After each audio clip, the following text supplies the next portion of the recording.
கோரிக்கைகளை நிறைவேற்ற கோரி இங்கு கவன ஈர்ப்பு ஆர்ப்பாட்டம் நடந்து கொண்டிருக்கிறது. சமீபத்தில் தேர்தல் வாக்குறுதியை நிறைவேற்றுவதற்காக முதலமைச்சர் அவர்கள் 500 கடைகளை மூடி வேலை நேரத்தை 2 மணி நேரம் குறைத்தார்கள்.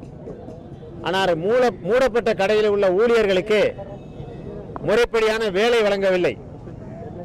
அவர்களை காத்திருப்போர் பட்டியலிலும் மாற்றாக ஏற்கனவே வேலையில் இருந்த ஏற்கனவே 5 பேர் இருக்கிற கடையில் 6வது ஆளா போட்டு அப்படி ஒரு ஏற்பாடு ஒரு நிரந்தரமற்ற ஒரு தன்மையை உருவாக்கி இருக்காங்க. எங்க கோரிக்கை என்னன்னா, இன்னைக்கு அரசின் காலி பணியிடங்கள் செக்ரட்டரியேட்ல இருக்கு, பொதுப்பணித்துறையில் இருக்கு, வாரியங்கள் குடிசை மாற்று வாரியம் இருக்கு, மற்றும் குடிநீர் வடிகால் வாரியம், இது போன்ற வாரியங்கள்லாம் அரசினுடைய வாரியங்கள்லாம் நிறைய இருக்கு. காலி பணியிடங்கள் 2 லட்சத்துக்கு மேல இருக்குன்னு அரசினுடைய புள்ளி விவரமே சொல்லுது.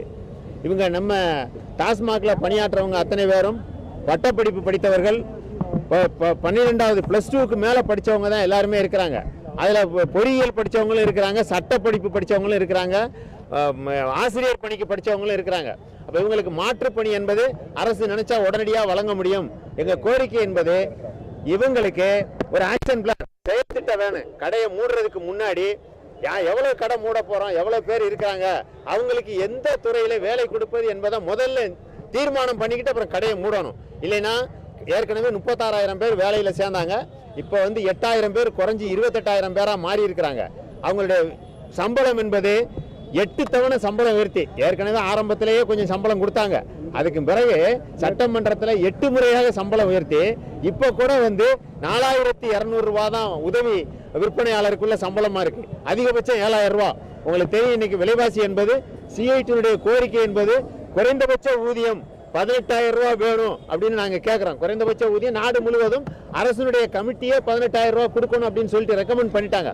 அப்ப இந்த அரசு என்பது நேற்று அறிவிச்சிருக்காங்க 300, 400, 500ன்னு. இது ஏற்றுக்கொள்ள முடியாது. சிஐடி என்பது குறைஞ்சபட்ச ஊதியமாக 18,000 ரூபாய் வேணும், அரசு பணியிடம், நிரந்தர பணியிடம் வேணும் என்று சொல்றோம். இன்னொரு பக்கத்துல பாத்தீங்கன்னா இந்த அரசு டாஸ்மாக் ஊழியர்களுக்கு குறைஞ்சபட்ச கூலி கூட தரல. 13 ஆண்டுகளாக வேலை செய்யறவர்களுக்கு குறைந்தபட்ச கூலி கூட கொடுக்கல. அதை எதிர்த்து நாங்க நீதிமன்றத்தில், தொழிலாளர் நீதிமன்றத்தில் ஒரு 3000 பேருக்கு வழக்கு தொடுத்தோம். 3 நீதிமன்றங்கள்ல அந்த வழக்கு நடந்துகிட்டு இருந்துச்சு.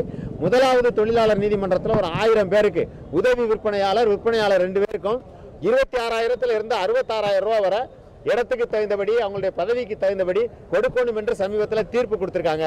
அப்ப அந்த தீர்ப்பை நீங்க அமுல்படுத்துவதோடு இல்லாமல் அதுல எவ்வளவு கொடுக்க சொல்லியிருக்கிறாங்களோ ஒவ்வொருத்தருக்கும் ஏற்கனவே உள்ள அந்த வருடங்களை கணக்கிட்டு கொடுக்கணும். இன்னொன்னு, அனைவருக்கும் குறைந்தபட்ச கூலி சட்டத்தின் பிரகாரம் என்ன கொடுக்கணுமோ அதை கொடுக்கணுங்கிற கோரிக்கை வச்சிருக்கிறோம். இது போக ஏராளமான ஆட்கள் அற்ப காரணங்களுக்காக மறுக்கப்பட்டு வெளியில இருக்காங்க. அவங்களுக்கு நிறைய முறை நாங்க நிர்வாகத்துக்கிட்ட கோரிக்கை வச்சும் அவங்க வேண்டுகோள் விடுத்து அவங்க கொடுக்கல. ஆகவே உடனடியாக அவங்களுக்கும் பணி வழங்க வேண்டும் என்ற ஆகவே இந்த ஆர்ப்பாட்டம் என்பது இந்த முக்கிய 3 பிரதான கோரிக்கைகளை வைத்து தமிழ்நாடு முழுவதும் மாவட்ட தலைநகரங்கள் நடக்குது. அதனுடைய ஒரு பகுதியாக சென்னையில் நடத்துறோம்.